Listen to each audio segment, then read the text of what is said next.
राज्याचे मंत्री धनंजय मुंडे यांनी वाल्मिक कराडच्या कुटुंबियांची भेट घेतली असल्याची माहिती समोर आली। आज पहाटे ही भेट झाली असल्याची माहिती सूत्रांनी दिली। मसाजोगचे सरपंच संत देशमुख हत्या प्रकरणात वाल्मिक कराडवर मोक्का अंतर्गत गुन्हा दाखल करण्यात आला। वाल्मिक कराडला राजकीय पाठबळ असून धनंजय मुंडे यांचा तो निकटवर्ती असल्याचा आरोप विरोधकांकडून करण्यात आला आहे।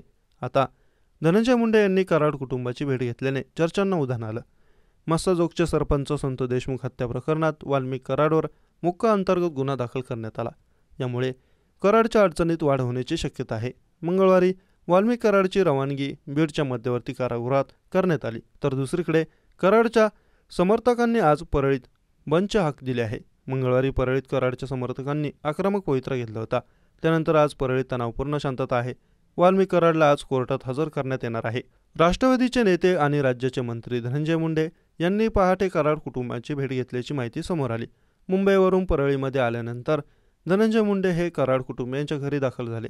मुंडे यांनी वाल्मिक कराड यांच्या आई आणि पत्नीची विचारपूस केल्याची माहिती खात्रीलायक सूत्रांकडून देण्यात आली। या भेटीला अधिकृत दुजोरा मिळत नसला तरी भेट घेतल्याची परळीमध्ये चर्चा आहे। काल आंदोलनादरम्यान वाल्मिक कराड यांच्या आई पारुबाई यांना भोवळ आली होती।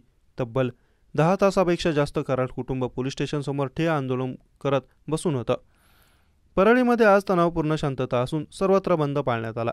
परळी शहरातील मुख्य बाजारातील दुकाने बंद असून तुरळक वाहने वगळता शुकशुकाट दिसून येत आहे। राज्याचे मंत्री आणि स्थानिक आमदार धनंजय मुंडे हे देखील परळीत दाखल झाले आहेत।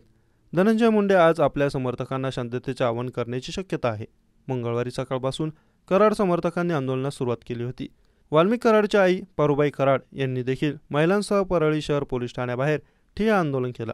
कराडला मोक्का लावण्याचे समोर येताच समर्थक अधिकच आक्रमक झाले होते। काही ठिकाणी टायर जाळण्यात आले, तर एका समर्थकाने आत्मदहन करण्याचा प्रयत्न देखील केला होता।